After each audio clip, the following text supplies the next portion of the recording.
Hello and welcome to this Lightroom tutorial in which we are going to transform this image using only local and basic adjustments. So meaning that we are just going to touch those sliders here and apply some mask, and we will transform this image quite a bit. First of all, let me just create a snapshot so that we can later come back and to compare with what we started. All right, so first of all, I want to analyze the image a little bit. Just some quick words beforehand. There's a lot of contrast, so we have a lot of dark parts in the image in the foreground, and we have a lot of bright parts here. And we're going to lessen the contrast here, so to bring up the shadows and to bring down the highlights to create a more natural looking contrast. And then we want to bring out more of those colors in the sky. We can see that there are some orange hues near the horizon. So this image was shot just before sunset, and we want to bring back those colors. So what we are going to do first is we're going to introduce some of more warmth by increasing the temperature of the image, just like so, maybe a little bit less. I also want to introduce some more of magenta hue, just a tiny bit, really tiny bit. Yeah, now I want to focus more on the foreground and on the castle. I'm going to use a sky selection mask later on, so now I'm not worrying about the sky. I just want to focus now on the foreground. So, and this needs to be some brightening up. So let's just increase a little bit more of the exposure. I'm always very careful with the sliders. I really don't want to overdo it because with tiny adjustments you already can achieve a greater effect. So now obviously we need to increase the shadows, which are pretty dark right now. Yeah, just bringing that up like so. And I also want to introduce more or increase more the blacks. I also feel like there is this just gives a little bit more glow to the image, and it flattens it also, so we can see that in the histogram we got rid completely of the shadow clipping, so there are no true blacks, which makes the image a little bit more easier to watch at or to look at. But we lost quite the contrast, so let's introduce some of the whites again.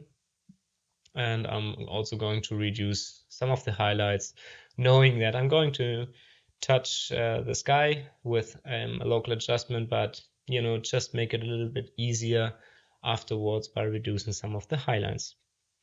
All right, I also find it very useful to introduce some texture to the image and also some clarity to it. This elevates the mid-tone contrast, and I think it does a great job here. I'm not going to touch the dehaze slider. This will be done with local adjustments, and I'm really not going to, I think there's no need for vibrance or saturation. I think it looks great. So that's it for the basic adjustments. We can see that we already transformed it quite a bit just with those global adjustments with the basic sliders.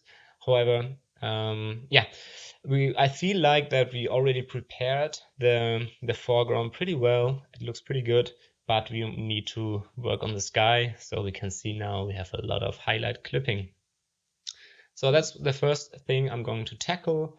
I'm going to make a sky selection mask, and I am just getting rid of the highlights completely. And now, we got rid of the highlight clipping, and we lessened the contrast as well. So it's just more uniform. let's call it that. All right, now I want to use another sky selection mask, and I want to target the upper parts of the sky.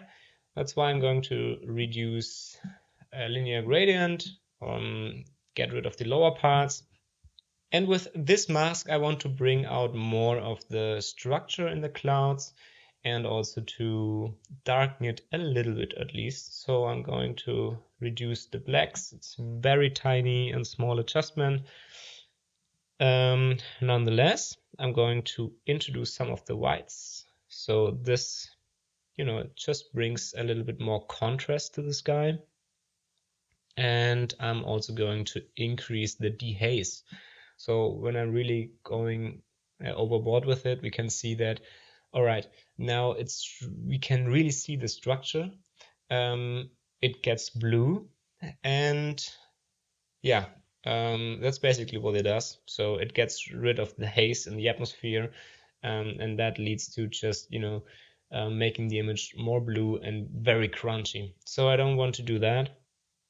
I prefer a smaller adjustment here, let's say 10. And I also, you can see here that there are some rough edges, so there's more structure. And I actually want to reduce that by reducing the texture, and this just smoothens the sky a little bit. And I feel like this is a better way to approach the upper part of the sky. All right, now I'm going to introduce or to work on the lower parts of the sky. And I need to refine my sky selection mask, because as we can see now, there are parts of the foreground that are applied to this mask.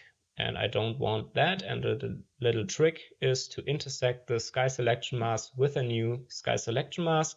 It sounds weird, and it is weird, but it works. So we have a much better mask selection or sky selection now. And now we can get rid of the upper part because we want to work on the lower part, closer to the horizon.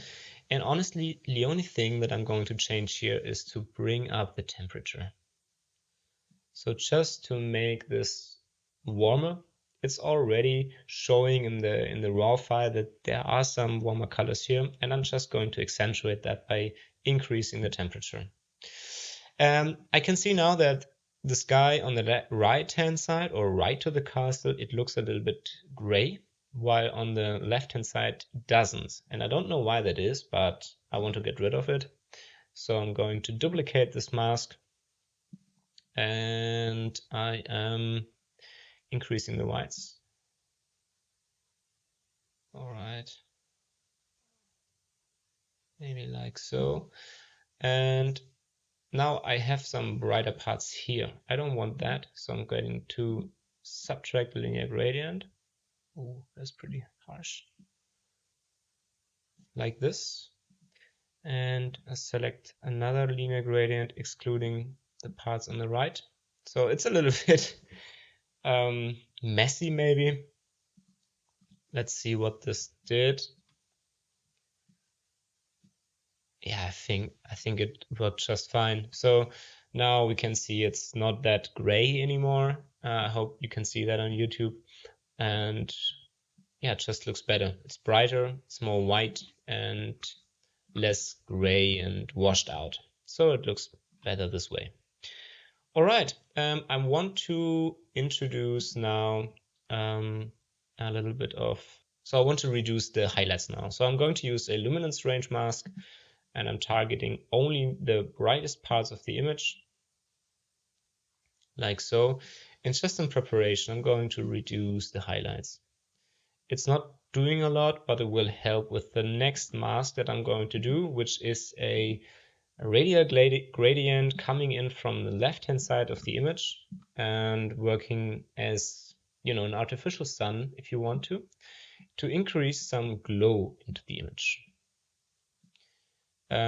With that mask, it is really important that it overlaps with the foreground to make a more convincing orton glow effect. So giving this image a nice glow that supposedly is coming from the sun. All right, we do that by increasing the exposure a tiny bit, not too much, but yeah, for the glow we need it. And I'm looking at the histogram here to not necessarily introduce some clipping. Yeah, like so maybe. All right, another important factor is to increase the blacks to give it more a convincing glow. So then I'm going to increase the temperature, as this light is coming from the sun and it's pretty warm. And now comes the important part. I'm introducing a little bit more of texture. You can also go negative texture. This will also work for the glow. But more importantly, we want to introduce some negative clarity and some negative dehaze. If I crank the slider up completely to the left-hand side, you can see really what it does. So now the image is very much glowing. But yeah, we just went overboard with the adjustment. So we still want that glow, but I don't want it to be that obvious. And I feel like this is a nice touch. So we can have a quick look at what it did by deactivating and activating it again. So it's, you know, it's subtle in a way, but it just gives the image a little bit more of an extra. It just looks a little bit better now. All right, I think there are maybe two masks. One is a linear gradient coming from the right, from the bottom right of the picture, because, you know, the sun is coming from this direction, and this is a little hillside, so everything that is pretty much at the bottom of the image should be darker, and I feel like it's not very natural right now, so I'm going to reduce the shadows just a tiny bit to bring back those, this depth and this natural contrast. And I want to bring up a little bit more the castle itself, so I'm going to use an object selection mask. Make sure that you use the triangles. It works way better. And yeah, I need to refine it. Another object selection mask. Let's see if this works better. Kind of did. Yeah, I think it's okay because I'm going to refine it again. And also I want this tower. Okay. And now I want to introduce the whites. This will help make the castle pop. So if I bring it to 100%, we can see, yeah, now the castle is literally jumping at me. It's just a little bit too much, so I went overboard with the slider. Let's just go a little bit less here. I think, yeah, maybe 50, 52 is right here. However, the difference between the stones here and then the stones there, as well as the trees, is quite harsh. Also here, like the difference is quite harsh. And I want to smoothen it out a little bit by getting rid of the lower parts with a linear gradient. And now we can see that there's a smooth transition from the castle to the vegetation where the castle is built upon. And now this transition is just a little bit, yeah, it's just better. All right, and I think that we are done. So this is the image after applying those basic adjustments and some masking. And if you compare it to the base image, then it's quite a big difference. But yeah, honestly, we are already finished. So I don't feel like this image needs any more editing.